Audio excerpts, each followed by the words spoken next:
ತಾಲೂಕಿನ ನೆರಳಕುಪ್ಪೆ ಗ್ರಾಮ ಪಂಚಾಯತ್ ವ್ಯಾಪ್ತಿಯ ಕಚ್ಚುವಿನಹಳ್ಳಿ ಕಾಡಂಚಿನ ನೆರಳಕುಪ್ಪೆ ಬಿಹಾಡಿಯ ಹಿರಿಯರಾದ ಕೆಂಪಮ್ಮ ಮತ್ತು ಸೀತೆ ಅವರು ಇಂದು ಉಪವಿಭಾಗ ಅಧಿಕಾರಿ ಶ್ರೀಮತಿ ಕಾವ್ಯರಾಣಿ ಅವರನ್ನು ಭೇಟಿ ಮಾಡಿ ನೆರಳಕುಪ್ಪೆ ಸರ್ವೆ ನಂಬರ್ 24-25ರಲ್ಲಿ ಕಾಡಿಂದ ಹೊರ ಹಾಕಿದಾಗಿನಿಂದ ಸುಮಾರು 50 ವರ್ಷಗಳಿಂದಲೂ 11 ಎಕರೆ ಕಂದಾಯ ಭೂಮಿಯಲ್ಲಿ ಕೃಷಿ ಮಾಡಿ ಜೀವನ ಮಾಡಿರುವುದನ್ನು ತಿಳಿಸಿ, ಈ ಭೂಮಿಗೆ ಬೇರೆಯವರು ಸಾಗುವಳಿ ಪಡೆದು ಮಾರಾಟ ಮಾಡಿ ಭೂಮಿ ಕೊಡುವರು ತೊಂದರೆ ಕೊಡುತ್ತಿರುವುದನ್ನು ತಪ್ಪಿಸಲು ಅವರ ಹೆಸರಿಗೆ ಇರುವ ಸಾಗುವಳಿ ರದ್ದುಗೊಳಿಸಿ ತಮಗೆ ಹಕ್ಕುಪತ್ರ ನೀಡಲು ಕ್ರಮವಹಿಸಿ ಮನವಿ ಮಾಡಿದ್ದಾರೆ.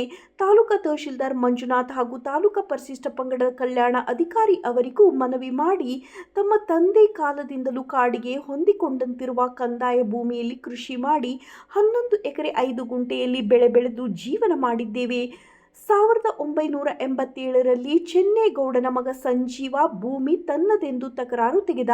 ಈ ಸಂದರ್ಭದಲ್ಲಿ ಡೀಡ್ ಸಹಾಯ ಪಡೆದು ಅಂದಿನ ಜಿಲ್ಲಾಧಿಕಾರಿ ವಿ.ಪಿ. ಬಳಿಗಾರ್ ಅವರಿಗೆ ಭೂಮಿ ಉಳಿಸಿಕೊಡಲು ಮನವಿ ಮಾಡಲಾಗಿದೆ. ಅವರು ಸ್ಥಳಕ್ಕೆ ಬಂದು ನೋಡಿ ನಮ್ಮ 6 ಕುಟುಂಬಗಳ ಹೆಸರಿಗೆ ಕೈ ಬರಹದ ಫಸಲು ಪಹಣಿ ಬರೆಯಲು ಆದೇಶಿಸಿದ ಮೇರೆಗೆ ನಂತರದ ವರ್ಷಗಳಿಂದ ನಾವು ಮಾಡುತ್ತಿದ್ದ ನೆರಳಕುಪ್ಪೆ ಸರ್ವೆ ನಂಬರ್ 24-25ರಲ್ಲಿ 11 ಎಕರೆ 5 ಗುಂಟೆ ಜಮೀನಿಗೆ ಪಹಣಿಯಲ್ಲಿ ತಮ್ಮ ಹೆಸರು ಬಂತು. ನಂತರ ತಹಶೀಲ್ದಾರ್ ಕಂದಾಯ ಮಹಜರ್ ಮಾಡಿ ನಾವು ಸ್ವಾಧೀನದಲ್ಲಿ ಇದ್ದು ಕೃಷಿ ಮಾಡುವುದನ್ನು ದಾಖಲಿಸಿ ಮಹಜರ್ ಪ್ರತಿಯನ್ನು ನೀಡಿರುವರು.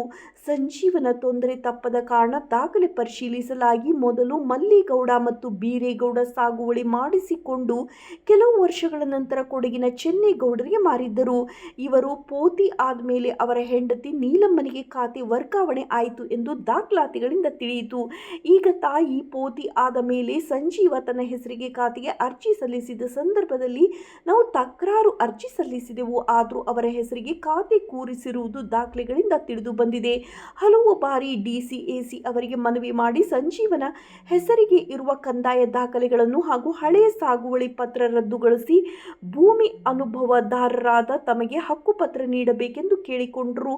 ಈ ತನಕವೂ ಕ್ರಮವನ್ನು ಜರುಗಿಸದ ಕಾರಣ ಈಗ ಪುನಃ ಎಸಿ ಡಿಸಿ ಪರಿಶಿಷ್ಟ ಪಂಗಡದ ಕಲ್ಯಾಣ ಅಧಿಕಾರಿಗಳಿಗೆ ಮನವಿ ಮಾಡಿ ಸ್ವಾಭಾವಿಕ ನ್ಯಾಯದ ಮಾನದಂಡ ಬಳಸಿ ಹಳೆ ಮಂಜೂರಾತಿ ರದ್ದುಗೊಳಿಸಿ ಭೂಮಿ ಅನುಭವದಲ್ಲಿ ಇರುವ ತಮಗೆ ಕೈ ಬರಹ ಆರ್ಟಿಸಿ ಹಾಗೂ ಕಂದಾಯ ಮಹಜರ್ ಆಧಾರದ ಮೇಲೆ ತಲೆಮಾರುಗಳಿಂದ ಅನುಭವಿಸಿರುವ ತಮಗೆ ಸಾಗುವಳಿ ನೀಡಬೇಕೆಂದು ಎಸಿ ಅವರಲ್ಲಿ ಕೆಂಪಮ್ಮ ಮತ್ತು ಸೀತೆ ಅವರು ಮನವಿ ಮಾಡಿದ್ದಾರೆ.